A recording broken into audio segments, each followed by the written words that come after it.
तो आज हम एक ऐसी चीज के बारे में बात करने वाले हैं जिसका नाम हम सबने खबरों में, खासकर प्रोटेस्ट के दौरान, बार बार सुना है। जी हाँ, आंसू गैस। ये शब्द तो हम हमेशा सुनते हैं, है ना? पर असल में ये आंसू गैस है क्या चीज? चलिए आज इसी सवाल की तह तक चलते हैं। तो चलिए शुरू करते हैं। और यहीं पे सबसे पहली और सबसे हैरान करने वाली बात सामने आती है। देखिए, आंसू गैस जैसा इसका नाम है, वो असल में गैस है ही नहीं। ये एक पाउडर है, बहुत ही बारीक कणों वाला एक पाउडर, जिसे प्रेशर के साथ हवा में फैलाया जाता है और वो एक बादल जैसा बन जाता है। साइंटिफिक भाषा में इसे लैक्रोमेट्री एजेंट कहते हैं। ये शब्द आया है लैटिन भाषा के लैक्रिमा से, जिसका मतलब ही होता है आंसू। मतलब ये ऐसे केमिकल्स हैं जिन्हें बनाया ही इसलिए गया है ताकि वो आंखों में जलन पैदा करे, दर्द हो और कुछ देर के लिए दिखना बंद हो जाए। अब ये समझना भी जरूरी है कि आंसू गैस कोई एक अकेली चीज नहीं है। इसमें कई अलग अलग तरह के केमिकल्स हो सकते हैं, जैसे कि CS गैस, CN गैस या फिर CR गैस। अरे यहाँ तक कि जैसे हम पेपर स्प्रे या OC स्प्रे के नाम से जानते हैं ना, वो भी इसी कैटेगरी में आता है। काम सबका लगभग एक जैसा ही है। तो ठीक है, अब हमें ये तो पता चल गया कि ये है क्या, लेकिन सवाल ये है कि ये शरीर पर असर कैसे करती है।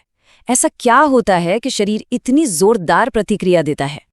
इसे समझने का एक बहुत ही अच्छा तरीका है। जरा ऐसे सोचिए कि ये गैस नहीं बल्कि हवा में तैरती लाखों करोड़ों नन्ही नन्ही चाबियां हैं, और ये चाबियां हमारे शरीर के इमरजेंसी अलार्म सिस्टम को एक साथ ऑन कर देती हैं। तो ये पूरी प्रक्रिया होती कैसे है? चलिए इसे 3 आसान स्टेप्स में समझते हैं। सबसे पहले होता है संपर्क, यानी ये छोटे छोटे कण हमारी आंखों, नाक, गले, मतलब जो भी नम जगह हैं वहां जाकर चिपक जाते हैं। दूसरा स्टेप है एक्टिवेशन।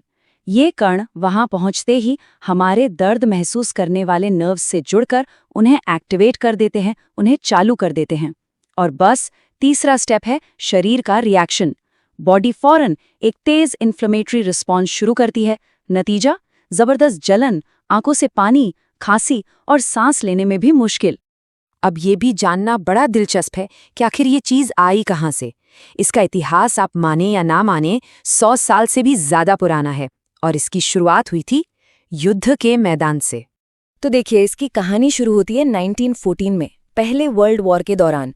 तब इसे एक घातक हथियार की तरह नहीं, बस परेशान करने वाले एजेंट के तौर पर इस्तेमाल किया गया था।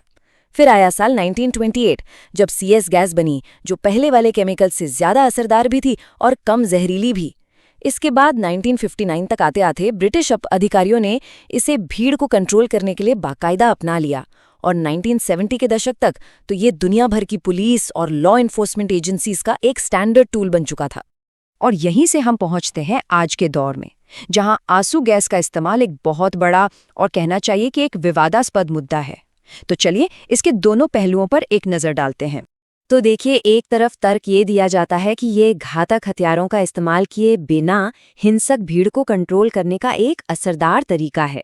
ये पुलिस और प्रदर्शनकारियों के बीच एक जरूरी दूरी बना देता है, जिससे शायद टकराव टल जाए।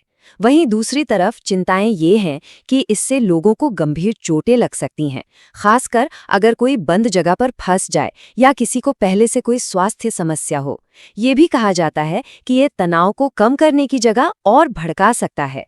और एक बड़ी बात ये कि इसके लॉन्ग टर्म हेल्थ इफेक्ट्स क्या हैं, इस पर अभी भी पूरी तरह से स्पष्टता नहीं है।